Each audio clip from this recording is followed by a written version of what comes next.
All right, this is gonna be a follow-up on my 460 doesn't start or no start video from 3 weeks ago. I was able to source an MS460 cylinder that was in good shape, just needed a helicoil repair.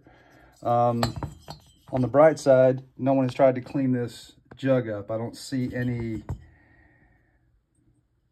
evidence that somebody was in here trying to clean some transfer up. So this is just a good used cylinder. And I think I paid like 80 bucks for this. Another 45 bucks for a meteor piston, caber rings. I think that's going to be good right there. We'll probably throw a kit at the carburetor. You know, when I do a rebuild, I just don't do it half-ass. I'm sorry. If you want it done right, we're going to do it right. Let's see. The crank seems to be pretty good. I do need to clean it, but I made a mess splitting the case. You can never get all the oil out. Let's take it outside, and I want to show you the joys of being a chainsaw mechanic. So come out here and look at my little wash station out here. Oh boy, I hate this. I mean, everything's absolutely disgusting. I got it baking in the sun, degreasing, but everything is absolutely filthy. This is probably going to take, and I got my fasteners soaking in some degreaser. That's the old jug. I'm going to get the intake boot cleaned up.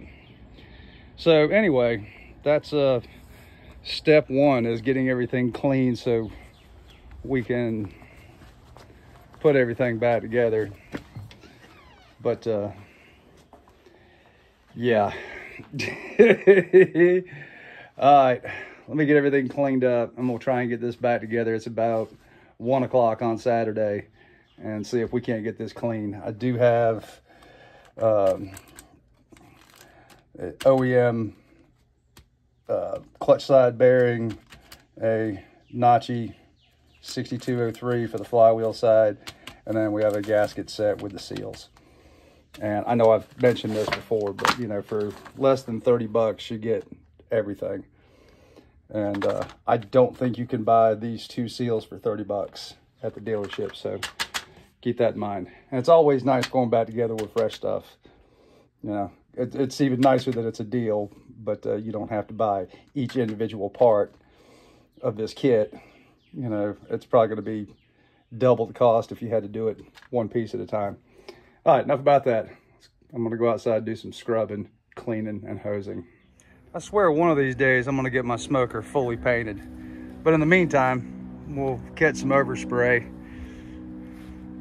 This thing's been really good to me. I've had it for about 15 years. Nice hot sunny day, so it doesn't take that long. I boxed everything up that I need, and I've got my case halves.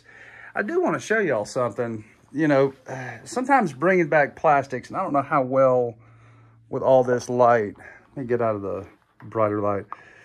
So, you know, that's somewhat chalky and faded. You know, this isn't a permanent fix, and a lot of people swear by different things to do. But this is definitely one of those now 1,002 uses for Seafoam. You can actually spill like 1 drop on here. See if I poured some off just to see if I could get. And what you can see is it actually starts to penetrate and creep into the, let me get you in a little closer to see that. It'll actually penetrate the plastic to some degree. You know, in a perfect world, you know, you just want to wet down a rag, put a thin coat of it on, and it does bring back some of that lustre, so to speak. And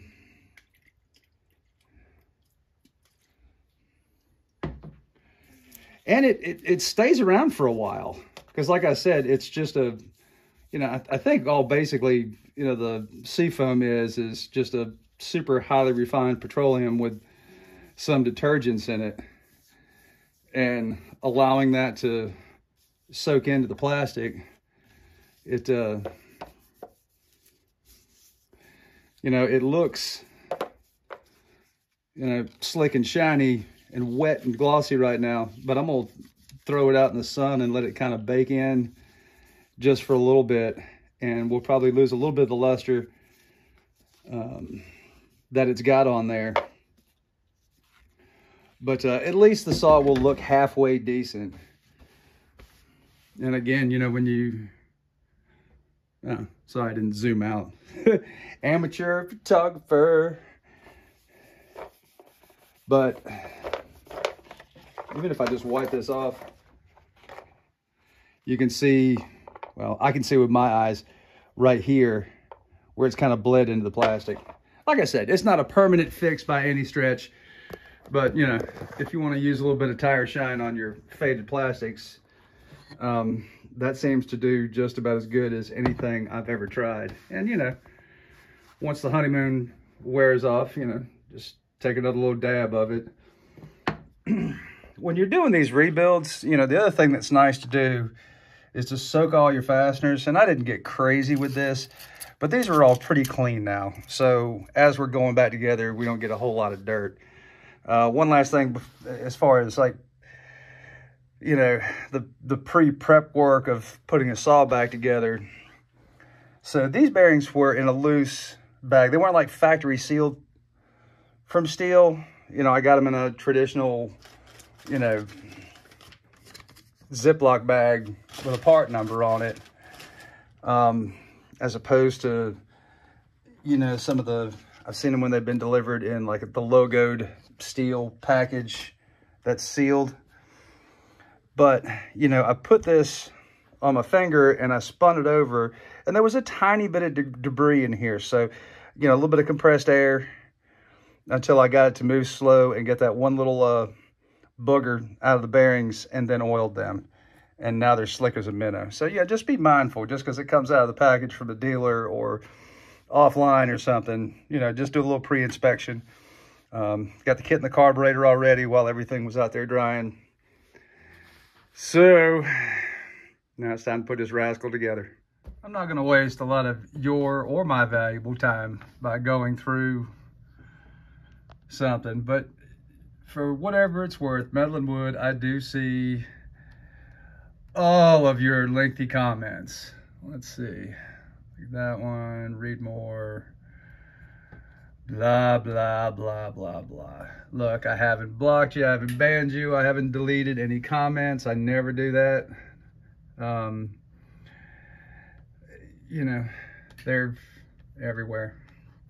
So anyway, well, that's back to here. But I appreciate you trolling the crap out of me. Here's what I like. So we're going back with this MS460. Got a nice used OEM top end that didn't break the bank, you know. So my top end spend on this, I think I said there was like 75 or 80 bucks and like another 40 bucks. So for 120 bucks, I'm getting OEM, not highway for $129. So I've got Italian piston and rings. I've got Japanese bearings. None of this breaks the bank. A real nice gasket. You know, the case gaskets are definitely better. Real seals that last a long time. And I mean, that's just how I do. I mean, but then again, these are going back out in the field to work for a living. You know, these saws put food on people's tables. So it's not my thing to have, you know, and personally, you know, I don't have any clone saws. You know, I've built a couple of them, you know, for a build off and whatever, and that's great. But I just assume take an old beater like this and throw a few $100 at it and know what I have. But then again, that's just me because I built saws for a living. You know, I was expecting to see this. Here, let me clean this out. So I'm pressure testing the fuel tank right now. Not like it's broken or anything. But if you work on these enough, these old black fuel lines don't last forever. And again, this is a, where are we at? Manufacture date, 11 of 08. They've been using these green fuel lines. I guess it's a better rubber compound to hold up to, you know, our pump gas and whatnot. Anyway, so I'm glad I checked that, because that's not going to get any better. And when you feel of the fuel line, it's pretty hard. So I think that's the only thing. Everything's going along swimmingly. So I have to hook up the coil, but I mean, I'm on the money run here, and should be able to pull the cord here in just a sec. Okay, so I was done, and I grabbed the bar, and geez, man, I just can't do it. Got huge burrs on the side, both ends. The whole bar needs to be dressed. I don't normally do this, but I just chucked up a roll lock in here, and I'm gonna quick dress this and then go back over it with my little blue file from Preferred and get the rails trued up. But you know, it's one of those things, you know, you go this far, you know, do the right thing when nobody's looking. Look at that. It's so much better. I cut straighter and truer just for literally less than 5 minutes worth of work.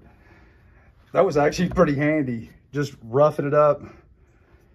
I mean, it cut my strokes by a quarter using this Preferred file bar dressing tool. Pretty slick.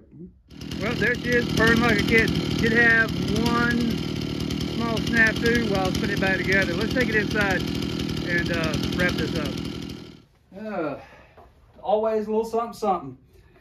So this is your fuel pump side of your carburetor. So this would technically be on the bottom of this carburetor. Anyway, I couldn't get it to seal. It was bleeding over pressure. So if you remember from the other day, the 461 that needed a new carb, it actually shares the same cover plate. I swapped it out. It sealed up just fine, but it was flooding itself instantly. And you know, I mean, I put the kit in, everything looked great for the most part. And anyway, that's all settled out. They're ready to go.